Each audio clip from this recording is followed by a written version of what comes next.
Aduan dugaan pelecehan seksual di KRL komuter lain viral di media sosial akibat ulah oknum admin KRL komuter. Korban yang melapor justru malah mendapat tanggapan yang dinilai tidak profesional.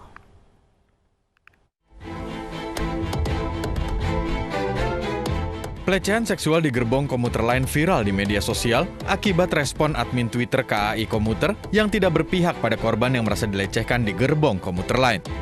Kasus ini berawal dari cuitan akun @zarala yang mengadukan pelecehan seksual yang dialami temannya di KRL dari Jakarta menuju Cikarang. Perempuan yang menjadi korban menyatakan menendang kemudian berteriak karena seorang pria mengeluarkan kemaluannya di dalam gerbong.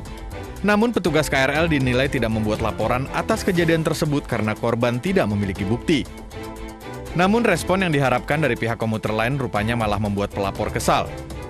Admin Twitter KAI Komuter malah menyarankan melapor ke polisi.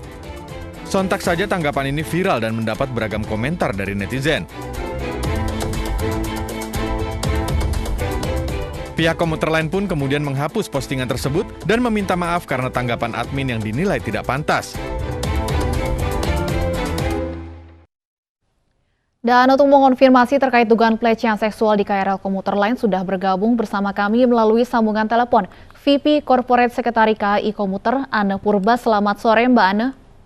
Selamat sore, Mas Stefani. Baik, Mbak Anne, apa tindak lanjut yang sudah dilakukan PT KCI terhadap admin akun Twitter yang dinilai tidak profesional dalam menanggapi laporan pelecehan seksual? Ya, sebagai public service ya, yang memang kita 2 tahun terakhir terus mengkampanyekan untuk melawan pelecehan ini memang kami dari sisi manajemen sangat kecewa dengan kejadian tersebut gitu, sehingga admin Twitter tersebut memang kita berhentikan dari pekerjaan sebagai admin dan kita serahkan kembali kepada mitra kerja kami untuk dilakukan pembinaan dan tindak lanjut lebih lanjut lagi gitu. Oke, artinya admin itu adalah dari pihak outsourcing, begitu, Mbak? Mitra kerja, ada mitra kerja. Oke, mitra kerja. Oke, Mbak Anne, apa sebetulnya yang terjadi? Bagaimana duduk perkara peristiwa dugaan pelecehan seksual ini terjadi dan bagaimana respon petugas yang ada di tempat waktu itu? Sebenarnya ini masalah pada hari itu juga langsung kami follow up ya. Ketika ada pemberitaan di media sosial, pada malam itu juga kita langsung mencari kronologis dan yang lainnya dan menghubungi korban gitu ya, penumpang kami. Dan kemarin 1 hari setelah kejadian kami langsung bertemu dengan pengguna jasa komuter lain kami yang memang ada korban melakukan pelaporan tersebut. Dengan adanya pertemuan tersebut sehingga kronologisnya lebih jelas seperti apa antara Manggarai sampai Jatinegara, dan petugas kan menurunkan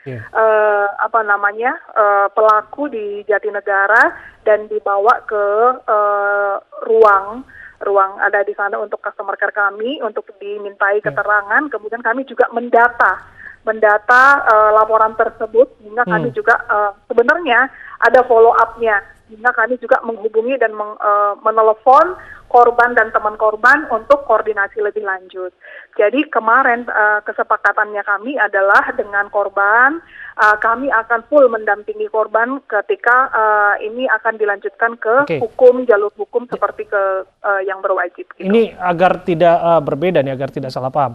Artinya ketika itu terjadi, petugas keamanan tidak ada di tempat atau tidak ada di lokasi kejadian, sehingga betulkah yang bersangkutan meminta mana bukti pelecehan seksual itu? Begini, jadi kita coba luruskan ya. Jadi sebenarnya kan laporan diterima oleh petugas kami di atas KRL, sehingga dengan koordinasi kami melakukan